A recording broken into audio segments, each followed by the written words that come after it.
Well, guys, he comes in throwing the kind of reliable heat that Mariano Rivera used to throw in, and we don't have Enter Sandman to play. However, the fact that he wasn't able to come on time and we weren't sure if he was going to come in, gave us the Craig Kimbrell sweats. But then again, it's always a great time to have from the Patriots Talk podcast, be that as it may, Tommy Curran here to close out the show. Hi, buddy. Perfect. Oh, now we got a black screen. This is YouTube. This is live stream, folks. This is not television. Here he is. Hey, what's up, buddy? Oh, he's slow. Oh no, he's lagging. There. Oh no, he's good. Okay. No, he's muted. He thinks he's sorry now, but it's just slow, Tom. He can see us in the backstage. I don't know what we can do to help him. And he looked like every character ever in a Ben Affleck movie too. Let's try one more time. Here we go. There he is, Tommy. Hi, how you doing? Can you hear me okay? We can hear you now. Hey, I'm so embarrassed. Who shows up like an idiot who has known all week to do the nice charity thing and told everybody in the family, don't forget 9:30, I have the thing. And I forgot. I got a golf simulator downstairs. Lucky me. And I was downstairs on the golf simulator with my son and a couple of his friends. Oh, did you actually went home simulator? That's a great choice. Well, I'm older, and that's what basically happens for you guys. Like, as you get older and you don't have, like, hopefully everybody gets the kids through school, zing zang. The next thing you know, you're like, I can get a golf simulator, I think. So that's what has happened here. And I spend hours in there, and I tend to lose track of time, as in right now. When I picked up my phone, I saw, let me check my text. Oh my God. I was supposed to be there 25 minutes ago. So I am so sorry. We kept you like all late. your son's friends too. You're not just hanging out for the simulator. You're like down with your boys. We were actually trying to break 50, and we were about 9 under through 8 holes. Wow. But I was like, I gotta go. Sorry, we took you away from that then. No, not at all. I'm happy to be here, Dougie. I'm happy to help, and I love this cause, and I'm very, very happy to help and support you and your family and this cause in any way at all. Tommy, thank have you so much for joining? Would you I've wanted to go see, what do they call it? TGL, the one down in Florida, the indoor golf league. Yeah. Does that look like fun to you or not? Oh yeah, because I mean, honest to God, I'll play 54 holes a night in my stupid garage. Wow. It's addictive. You're like totally immersed. You turn on the lights, you're like, it's just a big screen. You turn on the machine and you're totally immersed. I love it. It's a blast. But people want to talk football. Yeah, they do. That was just a little grab ass. All right. So here's the first question we have right up, coming off hot out the box. Duggar and Mapu full-time in the box. That would feed families. Tommy, nobody has talked about the safeties tonight, really, except for Dev McCourty a couple hours ago. Is Duggar still on this team if they decide to sign somebody like Javon Holland? And do you expect Mapu to make a jump this year? Yes to both. I think that right now Mike Vrabel is extremely conscious of culture and what he wants this team's mindset to be and how much buy-in he's getting from people. And I think in your experience, Doug and Andrew, from being in that locker room, there's no warts on Kyle Duggar in terms of seriousness, diligence, being part of the team and wanting to do well. And he's also very handsomely paid. Yeah. And I think he looks at this team probably at this point, and he got a lot of criticism last year, but I don't think he took it personally the way some guys do and get very soft about, I'm hurt. He was very stand-up about it. So I think he is here. And if Javon Holland comes here, I mean, that's a lot of money to spend. And I do know the Patriots are going to be extremely aggressive at the beginning portion of free agency, as you guys do too. Yep. But I think their aggression is going to circle around the positions that we keep circling, which are left tackle, wide receiver, defensive line, defensive end. Yeah. We've been asking everybody that, like, their ideal offseason. If you had to bet, make a prediction, this is most likely to happen of those positions. What are the one or two that you think they pursue and they succeed? I think realistically, if I were to put money somewhere, I would say Ronnie Stanley's probably going to end up going back to Baltimore. Because look at all the reality of, and that's the most important domino you have to have fall for you, because it frees you up in the draft.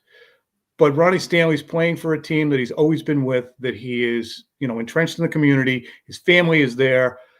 Does he want to move here and be part of a rebuilding team getting more money, or does he want to be there with a team that competes to play in the Super Bowl with the opportunity to be an all-pro, a Pro Bowler, to get that recognition? So the Patriots are going to have to pay that suck tax that, Vrabel talked about at the Combine when he said if there's only one car on the lot, you have to pay extra for it. And I think that, indications I'm getting is, their plan B would be more to go for a Dan Moore type. Than to go immediately to Cam Robinson, who's second in line. But I think Ronnie Stanley with a bullet is their number one target at tackle. And if you don't do that, as you guys know, you cannot with a straight face. Why am I not centered? Here I am. You cannot with a straight face go into another season with just gauze at the left tackle position. I mean, Trent Brown was kind of trash in 22. Really bad in 23, and you had nothing in 24. So you're running around for 3 years with no left tackle in the NFL. And that's just, you can't live like that. So they have to fix it. And I know there's going to be so much rock kicking and thinking about, well, Will Campbell's arms are too short. Does that mean it separates him from being an all-pro as opposed to just a very good pro who's a borderline Pro Bowler and a 10-year starter? If that's it, then I'd still take him because you need to fix it. Yeah, I think they know. I've mentioned this before, but I think they know one way or the other. They can't go into the season with Vidarian Lowe or DeMontre Jacobs or even like Caden Wallace at left tackle. They can't take those chances. So if they don't land Stanley, based on what I was hearing at the Combine, like they're still going all in at tackle. They want to come out of free agency with a tackle, whether that is Ronnie Stanley, Dan Moore, and like Cam Robinson. Those are basically like the three options that are out there. So they're probably going to have to overpay a little bit to get one of those guys just to ensure that they've got a left tackle in the building. Yeah, and that's the hardest position to be in, I think. And that's why we spent so much time last year, and I was on an island, especially when it comes to Andrew or Phil or you, Doug, saying set the nest up first and then put the quarterback inside the nest. Make sure the nest is all prepared. Right. And in hindsight, because Drake May developed so brilliantly, they're in a great spot. Because they have that. But now they have to, there's two ways of doing it. They went, instead of taking Joe Alt, for instance, or trading down and trying to get whichever tackle you would want to, and Michael Penix or JJ McCarthy, they have Drake May, and they're still saying, well, now it's contingent upon convincing somebody on Monday and Tuesday to come here. So, Tom, I don't know how much of the draft you've looked at, but jumping into some super chats where people, if you donate $25 or more, we will answer whatever you want. Most of the Patriots, we will go anywhere, though.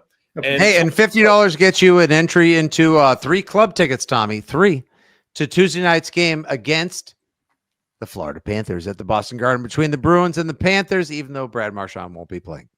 But he's not going to play that night for Florida? He's out for 3 weeks. Doesn't seem like not a hockey guy. Not a hockey guy.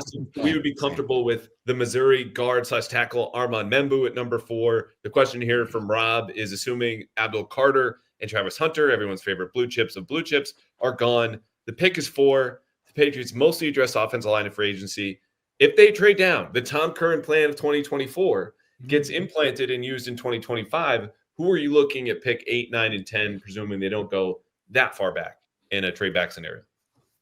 Then I think it can start to look to edge. If you've addressed tackle, I think you're opened up and freed up to, you can look at edge, or you can look at, for instance, if you want to trade back a little bit, even to 10 or 11, how about Tyler Warren from Penn State? Take a tight end, have another target for Drake May. Hunter Henry's plus 30, Austin Hooper, we'll see exactly what he ends up doing in free agency himself. I would imagine the Patriots would want him back. But if that becomes the case with him, then you still need somebody who's young and is a dependable receiver. And, there are people, I think Daniel Jeremiah has Tyler Warren as the number 4 prospect on his top 100. So he's there. Not Mason Graham. Who's Mason? What's his face from LSU? Mason Taylor, I think it is. Is it? Yeah. And Loveland from Colton Loveland. Yeah, from Michigan. From Michigan. Yeah. So I think those are interesting options too. Maybe not at 11. Tyler Warren, though, stands apart. And then the defensive line and defensive end, the Georgia defensive end. Jalen Walker. Yep. I should have had my stuff open. I'm trying really You hard. got me, Tom. It's okay. I'm trying really hard with Lent to not swear, and it's not been going good. But it's only day 2. But I'm starting to catch myself as they're about to come out. Yeah, I don't know where he might be. Yeah, I don't. Who knows? But he was complaining about his wife not bringing him beer. So I don't know if she was on like the delayed version of this podcast, but if she caught wind of that, she definitely just dragged him out of the show. Just go get your own goddamn beer. Like, serve yourself.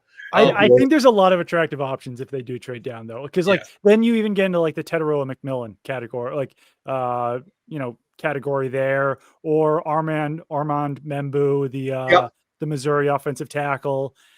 Yeah, like in an ideal world, Abdul Carter or Travis Hunter, which Field Yates laid out, like could be there at 4 for the Patriots. But I would say that if they're not, I would prefer to trade down a little bit. I look at the Saints at number 9. The Saints are a team that constantly moves way up, probably pays a little bit too much to go grab a guy that they love. They're in the market for a quarterback right now. So whether that's Shadur, whether that's, the third quarterback, whoever comes off the board there, I could envision a scenario where the Saints fall in love with someone, trade up to number 4, and then you're talking about potentially getting a second-round pick from the Saints. Then you wind up with 4, 5, 6 picks within the top 100. You're in pretty good shape there if you're rebuilding for the Patriots. Yeah, and I think that's important to try and build the team because you have so many holes, as we've all pointed out time and time again. Like if I was prioritizing holes on offense, I would say it's left tackle, it's wide receiver, then it's right tackle. And you still, Cole Strange, I think, can be a working man's guard in the league. You have Robinson, you have Wallace, but I do think the tight end for Drake May in his development is critical. So I have broached a couple times this idea. See what you guys think. Mm-hmm. Trade Jumbo Joe Milton to the Raiders for Jakobi Meyers and his $10 million contract. You bring Jakobi Meyers back. He's playing for Josh McDaniels. He's on a manageable contract in the final year of that. You redo that contract. Maybe you bump him up to 15 or 16 because he's an 85 catch a year guy who gets about 900 yards. And he's wouldn't say shit if he had a mouthful. I love Jakobi Meyers. I'm a Jakobi Meyers stan like you are as well, Tom. But obviously with the Geno Smith moving to the Raiders trade earlier tonight, do you think maybe, Joe... would they take Joe Milton and like put him behind Geno for like a year or two of development, or like would he go? Maybe would Seattle be interested as well? And could that maybe mitigate a second to the Seahawks? You know what I'm saying? Yeah. You know what screw this up though is not that trade. It's the Christian Kirk trade where he went for a 7th and a higher salary, and they're comparable ages, both better out of the slot, play a little bit outside, bigger guys. Like I think it would be Milton in to pick for someone like him, but it feels like that dream is dead just with Geno Smith coming in because you're trading for him. You're like, okay, here are the keys. Like we're ready to go now. Well, yeah. I still don't mind the idea because like if you're trading for Joe Milton, do you know that he can start from day one? Not really, right? He's still a developmental guy. And totally. What I like about Jakobi Meyers, obviously experience with Josh McDaniels, but with Tyler Lockett out there, it seems like Pete Carroll is trying to find every former Seahawk he can possibly add to their roster. So if he looks at Tyler Lockett being available and says like he can play the slot for me about as well as Jakobi Meyers, but I don't have to pay him $11 million or whatever it is. If I can pay him $4 or $5 million to do the same type of thing, then that does make Jakobi Meyers a little bit more expendable for the Raiders. So that's a situation where he would even become available because right now we don't know if Myers is available, but if he doesn't really fit what Pete Carroll's looking for, if Pete Carroll can find a better guy to do the same thing, then he becomes available. And he would be Drake May's security blanket out of the slot. And the Joe Milton thing emerged because I think it was Bedard was talking on the Sports Hub a week or so ago about Joe Milton as a trade chip. And I was doing a wide receiver overview and trying to figure out, okay, how can they get better? And I was like, what's Jakobi Meyers? So you look at it. So I just attached the two. But does that necessarily even have to happen to extract Jakobi Meyers because of what Doug just laid out? If you said, hey, can we get Jakobi for a 5th out of you guys? It's a $10 million savings. I'm not sure what the cap hit is. I just think it's salary right now for the Raiders. It would be, I think that I would, watch that. They're going to have to be innovative to get guys in here. And that does mean trades. Because really the only two guys here in free agency who are jumping off the board, I think, to them are Godwin and to a much lesser extent, Davante Adams. Because as I said before, I think culture is virtually the number one thing that they want to surround their quarterback with. They don't want somebody coming back to the huddle, pressuring him and saying, well, we did it this way here, we did it this way there. Why am I not getting the ball? And I think that Adams, even though he's not a dink, I think that we saw a little bit when we saw the wide receiver documentary that was done, how pissed off he was getting with Jimmy Garoppolo and with McDaniels to a degree. Oh, the hospital balls. Yeah, he was complaining. Yeah. I got to get the F out of here. I'm going to get killed. Right. That was a great quote. So I would say that I would keep an eye on Jakobi Meyers and that kind of a trade as opposed to the DK Metcalfs or AJ Browns, which I know that they have, made at least inquiries on AJ Brown and just tried to figure out how to extract him, but I don't think that's going to happen. We did have one more question from Carlos in here, right? Our guy Carlos. I saw those talks, Pats. He does a lot of. He's awesome. Anything about Jedrick Willis during his time in Cleveland? Any connection between Vrabel and him? And Tommy, what do you think about Tet McMillan, the N'Keal Harry? Could he also be Megatron type guy who's coming out of Arizona? I'm a little leery myself, but I want to influence it. Okay, I thought so. Who's the Ole Miss guy? Began with an L. Oh, Laquan Treadwell. Reminds me of Laquan Treadwell. Ooh, that makes me. But Laquan Treadwell was nasty in college. He had the beautiful frame. He was huge. He, would treat top guys the same way McMillan does. But I can see why McMillan is not is kind of gone from being the number one 2 games layup guy. Yeah. In November to now, or even October to now you look at it and he's, a first rounder, ... Right. So to me, what does Drake May need? What kind of balls does he seem to excel at? I look at him, whether it be North Carolina or this past year with touchdown passes to Kayshon Boutte and outside to Austin Hooper. It's throws outside the numbers, downfield, especially to the right. You're not going to run Demario Douglas on that. You're not going to run Jakobi Meyers on that. You're probably not going to run Boutte. You'd prefer not to run Kayshon Boutte on that. You need somebody who's 6'3" or 6'4". I know we're just spitballing, but I'd go sign DeAndre Hopkins to do that stuff too. I've always been enamored of DeAndre. Wow. So Doug and I reported last week that someone in the front office who's in kind of the inner circle is high in Tet McMillan. And I think if they do go trade back, where it seems like Doug and I are leaning independently here of what they should do it for, he seems to be a target. I'd also say he aligns most importantly, like above all of that stuff, with what Vrabel has been saying on the record about what he wants in receivers. Contested catch guys. He mentions it every single time he's talking about receivers, big bodies who can go and do that. And I asked an executive at the comment last week in Indy and said, hey, everyone in New England, where you're not right now, is getting like the little N'Keal Harry PTSD. He goes, much better ball skills. It's not run after catch stuff against the South Dakota states of the world that Arizona State was running over in September, got to conference schedule, and then had trouble with. He was like, Tet McMillan balled out. I'm not confident that he'll be the pick at 4. I don't think I'd even love it. But if they do trade back, I'm more comfortable with a guy that you give him the opportunity, give him a little bit of time, and he's a little bit more natural there as a fluid mover, even if he's not a separator like N'Keal wasn't. Take care. Shit happens. Thank you for being here. This is fun. I feel so badly that I showed up late. Tommy, this is so much fun to just be able to operate, converse, prognosticate, and it's nice to talk to people too who are popping in. Who names you've seen on Twitter. That's what it is. That's why this is so joyful. On McMillan, here's the thing about Harry, and I do spend a lot of time. I think is the people who are out there listening who listen. Curran is constantly going back in time and talking nonstop about the shit that went wrong, and I am. Because some of it is so mind-numbing. I mean, you look at a guy in N'Keal Harry who, by his seed, he came from, was it Turks and Caicos? Sure. He came to live with his grandmother. Yeah. Born in Canada, but 10-15, I don't care. Sir from Fitzy. Just sure. But I mean, it's 10-15. I've had 3 beers. Yeah, he had a concussion. More like jerks and Caicos. And he was that close to saying, I don't want to play football. Right.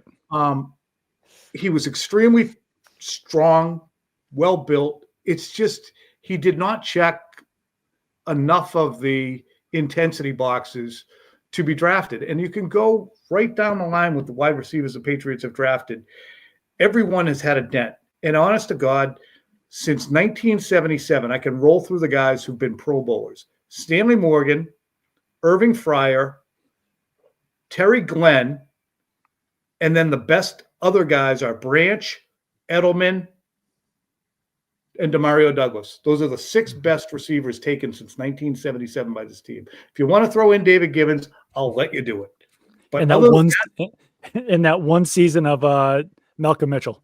Right. And I mean, and he didn't contribute until the friggin' San Francisco game. God bless him. I remember that game. It was a nice catch and run. I was very excited, but it didn't turn into much after, except for a Super Bowl. It's true. No, yeah. I mean, obviously they have to change what they're doing at wide receiver. And like to your point, Andrew, it is like thinking back to watching N'Keal Harry before the draft and even after the draft there, it was a lot of run after catch stuff. It was stuff that clearly just didn't, transcribe to the NFL, or it didn't couldn't move over to the NFL and do some of the same things. So I don't know. I'm not fully sold on Ted McMillan, but like you said, Andrew, we did hear that there was someone who was impressed with him at the combine, impressed in his interview with the Patriots. And I don't know how much weight that's going to wind up carrying by the time the draft rolls around. We're still almost 2 months away at this point. But certainly someone else that they could trade down for in that Doug, situation. if I may, while we have Tom. So Tom, I have this idea, like, they took N'Keal Harry when they should have taken AJ Brown. So you missed one guy in 2019. Right. And then you now have a chance to get after DK Metcalf, who was available to you in 2019. You could have had Debo. He went somewhere else now. He's at the Commanders. Every one of these guys you should have drafted in 2019 was available to you. You missed out on. Now they're somewhere else.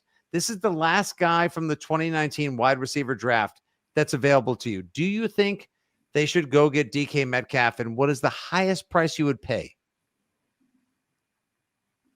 I would send them a second rounder because you have to pick up his contract, and they're looking for a first and a third, which is lunacy. And well, he wants $30 million reportedly, which is a lot.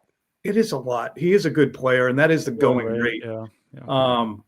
For a good player. I mean, T. Higgins, when he does get his deal, is probably going to be over $35 million. Right. Now he's going to be. I know it's if he hit the open market. Now he's been franchised. We'll see if he even gets that.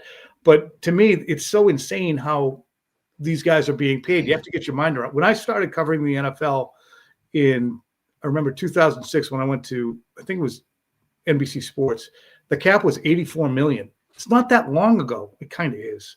But I remember saying, wow, $84 million. Now it's $280 in 20 years. And that's mammoth growth. I'll ask you this, too. Mm-hmm. You had a question that you sent me, Andrew, that you were going to propose, and I thought was an interesting one. How much longer will Robert Kraft continue to be the forward-facing great question representative of the Patriots? And my answer is he doesn't seem to me, there are occasions when I think that he has hiccups at the mic, but there are also occasions when he is off the cuff and pretty seamless.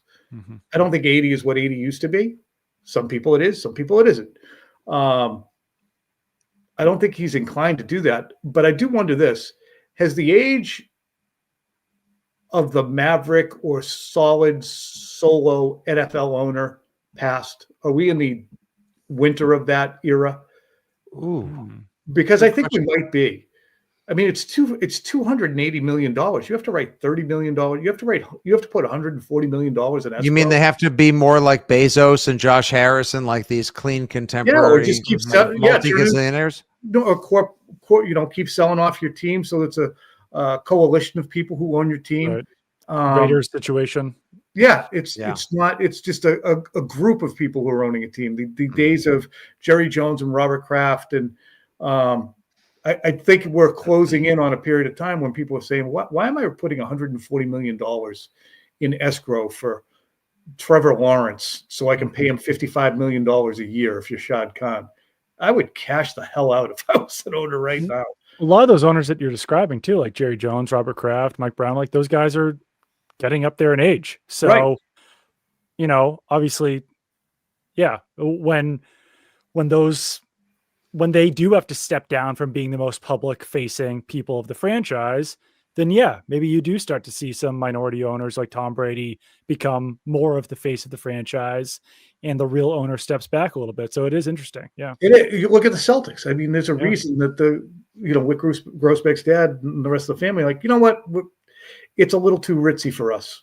In essence, it seems to be basically the mindset. So I just look at professional sports now with the way it has exploded, and the fact that live sports is the number one seller of ad time and the number one most bankable asset, not just television, but every platform. And you look at it and go, should I get out now? Just cop this thing up. So I wonder what will happen. I just Teams found are it also so valuable. Teams are so valuable that, like, how many one-off owners can even buy them at this point? Like, if you're the Waltons, if you own Walmart, then yes, you can buy an NFL franchise. But other than that, there's only a handful of people who have the liquid assets to even buy an NFL franchise at this point. Well, to that point, because they're starting to horn in a little bit, and I think it'll be only a matter of time. Like, private equity is one thing where groups can buy 10% of the team and you sell them to kind of a firm. Like, the Saudis are around the corner. And I don't say that as like, oh, like there's something about the Saudi Arabians. It's just like, you want to talk about you're not wrong. You're not wrong. Old oil money. Those are the few people on planet Earth that would have that kind of money. And it's prevalent in the EPL and a lot of different international soccer leagues. And then it's a matter of, okay, what are you valuing here? Like, for the Crafts to an extent, or certain other franchises, like, winning drove everything. Others see it as strictly a business venture. And then once you involve more people, I think you'll reach more of a median consensus of the people who are competitive versus those who just see it as a business. And you're going to get something kind of down the middle. But either way, yeah, I think to the point of like the Maverick owners, we're going to do it like this. Al Davis, F the expenses. This is what it is. Just win, baby. I think it's a good point. Like, this is going to be, diversified in a way in terms of the people involved in the ownership. But the attitude as a result of that diversification will become similar, because everyone's going to get a little bit of a say, and you'll have to make compromises in the middle. Yeah, I just thought it was interesting. It's just so much for these owners, and they have it, obviously. They're billionaires, but sometimes you're a paper billionaire. I have a $6 billion asset. How liquid are you with that $6 or $7 billion asset when you have to write, a $33 million a year salary with guaranteed money to Trey Hendrickson, who's another guy. Yeah. Whose salary could actually amount to what Robert Kraft paid for the Patriots 30-something years ago, Tom. Yeah, it's wild. I've seen a couple of comments in here saying that Patriots should trade down from 4 to 18 and pick up DK Metcalf. It'll be a pick swap. It's a little too rich for my blood, I think. I don't like an Ayuk trade idea at the start of August. I think Tom called me crazy on TV, as most everyone else did, including a couple executives. I don't know what the 49ers are picking, but they could have had Ayuk and whatever the 49ers are picking. Are we talking pick swap and DK Metcalf? Please, yes, and thank you. It's a first round pick. You can drop 14 spots in the first round. You go down from Will Campbell to Mike Green. I don't think I would do it. One other note on wide receivers. The Patriots are going to be in this market for like a top end wide receiver. Let's say like they trade for DK Metcalf, they didn't have to sign him to a contract. They have to be praying that Jamar Chase doesn't sign a contract before all that happens, because Jamar Chase is going to absolutely blow up the wide receiver market. Jamar Chase is probably going to sign for like $40 million a year. And then that just raises every other wide receiver salary in the meantime. So they should be hoping that Jamar Chase doesn't sign until right before week 1. Another really interesting thing when you look at the Patriots and what they're going to have to confront, this is the second year of Drake May's rookie contract. In 2 years, you're going to be in a situation where he's going to be a $60 million a year player. And he's going to be contemplating, how can we get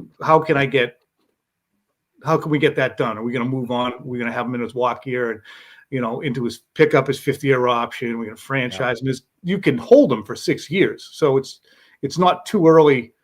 It is a little too early to talk about it, but if you're budgeting, okay, where are we going to be if we sign Chris Godwin in 4 years when he's 33? Do you sign Chris Godwin to a 3-year deal for $110 million? There's a lot of different things that have to factor in. Plus, you're going to now have a 4th overall pick who most likely is going to be a good player. Say it's Travis Hunter. Say it's Abdul Carter. You want to have the opportunity to have, oh my God, how do we pay both of these guys? Because that means they ended up being good players. Mm-hmm. But this era, I think, of them being, and it sucks too. 3 years ago, they were in the same spot in 2021, 4 years at this point, where they're walking around with $172 million in cap space, or they spent $172 million in guaranteed money on free agents because Tom Brady was off their books. Mm-hmm. They haven't had to pay a quarterback since Tom Brady left, and they never paid Tom Brady.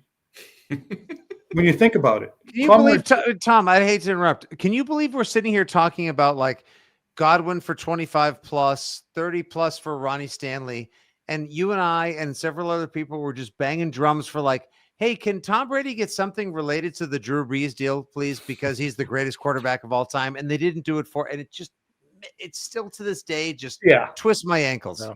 Yeah. And I think that the irony in that I remember and looking at and saying it was so specifically directed to the Patriots was when he signs a 2-year, $25 million a year contract with Tampa Bay. Exactly what he was asking for, just to prove the point. This is what I was asking for.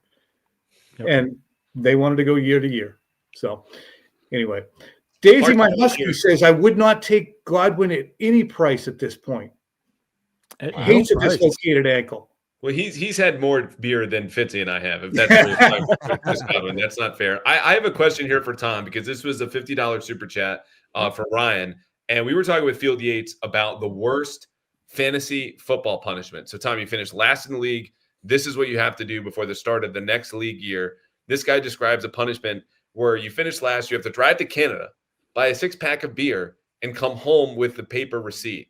Oof. Do you have any A, analysis of that punishment, or B, other ones off the top of your head or things you've heard of? Because Fitzy suggested a whole pot around this in the field. And I think probably have I think the fantasy punishment podcast would be fantastic. I think that's brilliant. I know that there was one that I saw where you had to caddy for the person who won. You had to carry his bags and wear a dress, I think, which is amusing. Mm-hmm. One of my sons love that. I kind of love one of my sons has a tattoo of a train on his ass because he was a big Thomas the Tank Engine guy, and he lost. And the guy who comes in last had to get a tattoo on his ass, and he has a tiny little train. I'm not going to say which one. I've got 3 of them, but one of them has a little tiny tattoo of a train on his buttocks. Now, are you sure it's Thomas? It might be Sir Topham Hatt. Oh, Henry. Oh no! Are you sure it's Thomas there? Thomas? Causing confusion and delay. That's incredible, man. That's fantastic. I like the fact that Michael Hurley came on and said that he's thinking about joining a fantasy league just so he can do the punishment where he sits in Waffle House all day. And I'm kind of with him. I think that the Waffle House, IHOP, those type of punishments where like you get an hour off how long you have to stay in there for every like pancake or waffle you eat. Sounds like kind of a good time, honestly. That's a great time. I mean, I love Waffle House. You get your smothered covered. Yeah. And if you have never been to a Waffle House, make sure you get to a Waffle House, because that's just shoveling food. Just shovel. Make sure you go before 10, maybe even 9 o'clock. Yeah. Yeah. If Tom Curran has $100 gift certificate to a restaurant, where's he going? Oh, $100? Got $100. You and the missus, maybe 1 or 2 of the kiddos is home from 200. school, work, whatever. Let's go 200. All right, let's go 200. Like, you have a gift certificate for a proper dinner. It's going to be a steakhouse because I don't like anything from the sea. Mm. And I'm going to get a nice big fat ribeye. You're a ribeye guy. I know that. I know you're a ribeye. I'm going to get a medium rare ribeye. All right, maybe we're at Davio's. Okay. Yeah, an onion soup, a medium rare ribeye,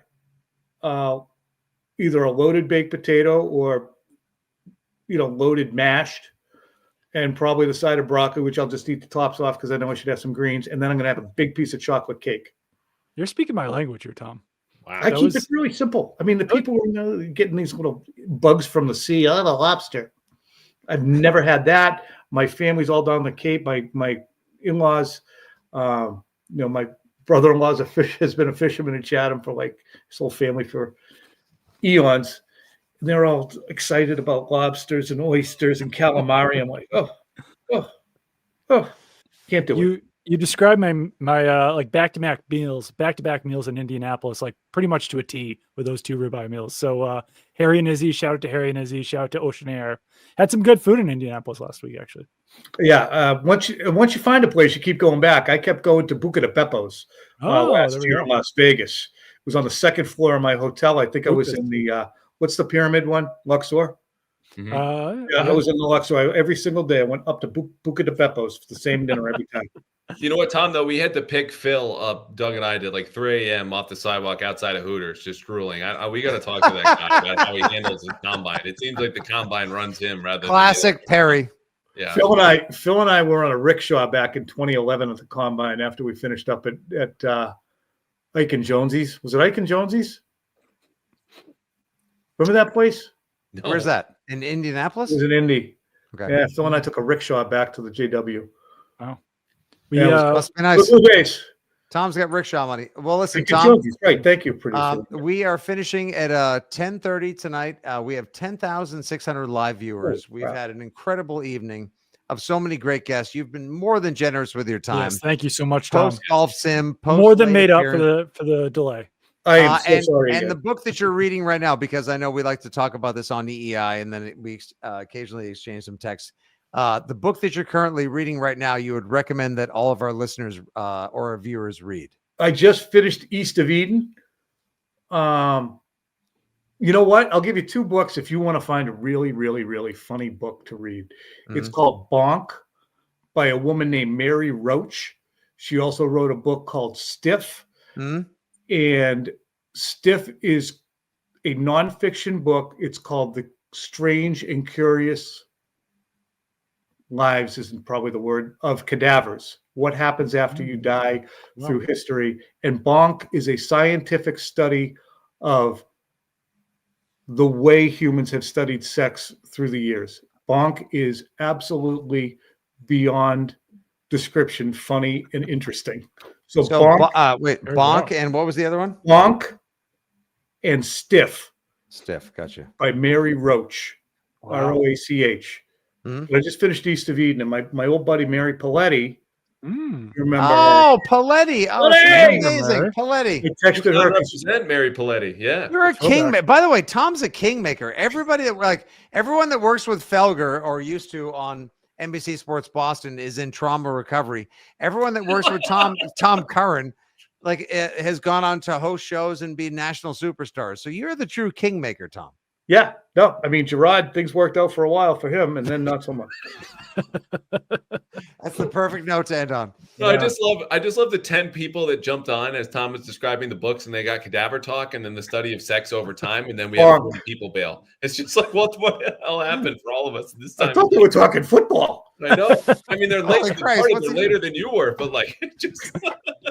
Hey, I love it. to the people, you said there's 10,000 people listening? Yes, sir. Yeah, Hey, there were. Yeah. To all the people out there who are listening, I've been doing this. It'll be my 27th or 28th season, and I could not believe how lucky I've been because growing up in Pembroke, Massachusetts, all I ever wanted to do was write for the Patriot Ledger. And eventually all I wanted to do was write for the Globe, and all I wanted to do was cover the Patriots when I realized I couldn't play. So this has been for the folks who are out there wondering, do these people even appreciate the opportunity they have had? I can speak for all 4 of us, I know.